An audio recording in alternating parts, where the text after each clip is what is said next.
follow-up, if I may.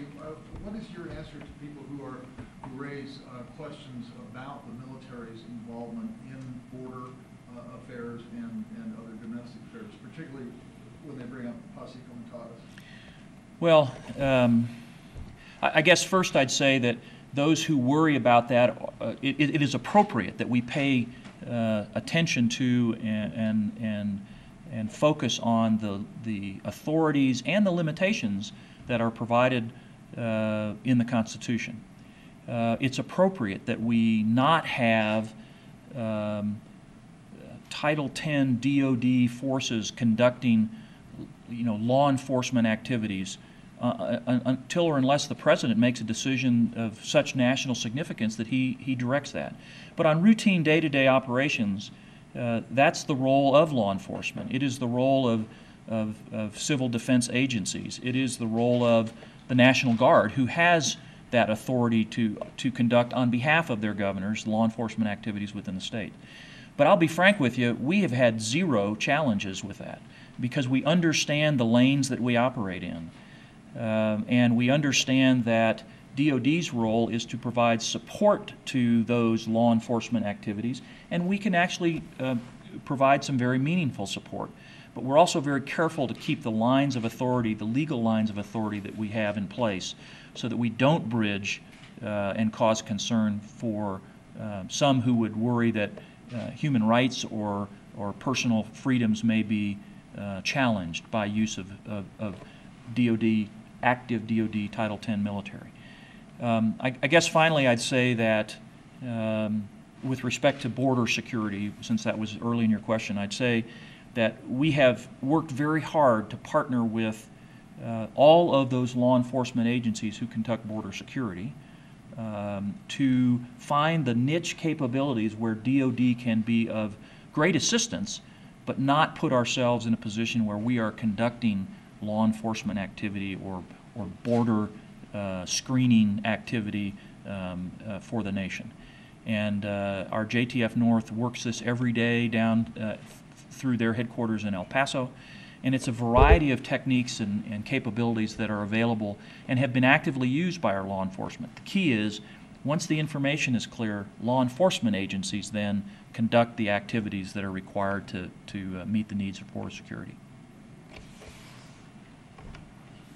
So as far as there were questions brought up after operations were moved out of Cheyenne Mountain and moved over here, that maybe this wasn't a safe and secure place to be.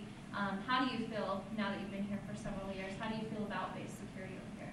Well, I think the questions about the security of our operations are valid ones, and they were valid when I arrived, and we've spent a great deal of human capital as well as investment capital on ensuring that we have made good decisions where we have consolidated operations centers here at Peterson. We've made good investment decisions in terms of creating a safe, secure capability that could withstand the threats that were most likely to challenge us. We are still in that investment process. We have a number of projects that are in work right now and will continue to be worked over the next couple of years to further improve some of that security. The other piece is we've been deliberate in what we have moved from Cheyenne Mountain so that we don't put key functions at risk before the security measures are in place here to receive those functions. So we continue to operate Cheyenne Mountain every day. Our operations center teams practice and train up in the mountain monthly.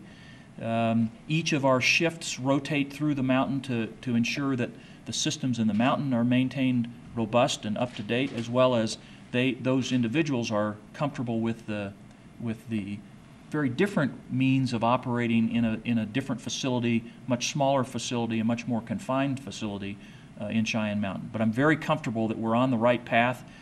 We continue to work with our own security teams to ensure that the measures that we felt needed to be in place are supported and funded.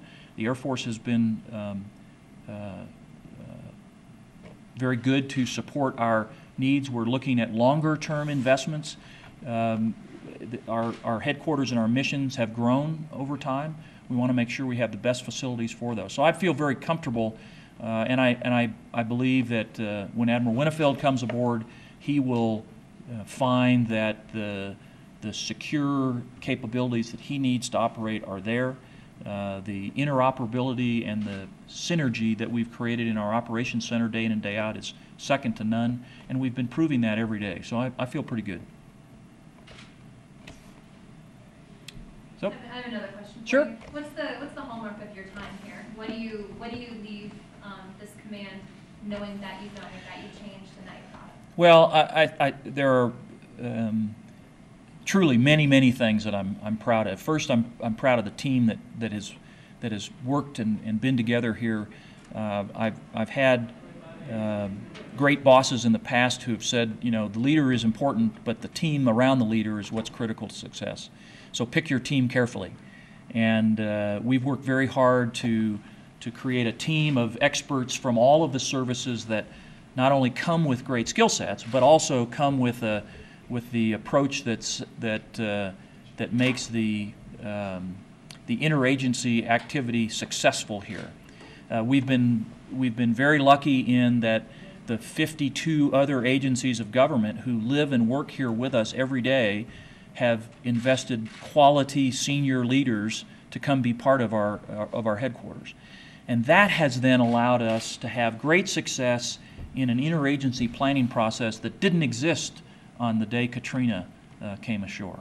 And so in terms of successes there, I'm comfortable today that we are light years ahead of where we were at during the events of Katrina in terms of understanding how each state plans for disasters in their area, where the Department of Defense may be asked to provide support, how we integrate that support into existing federal and state activities that are there.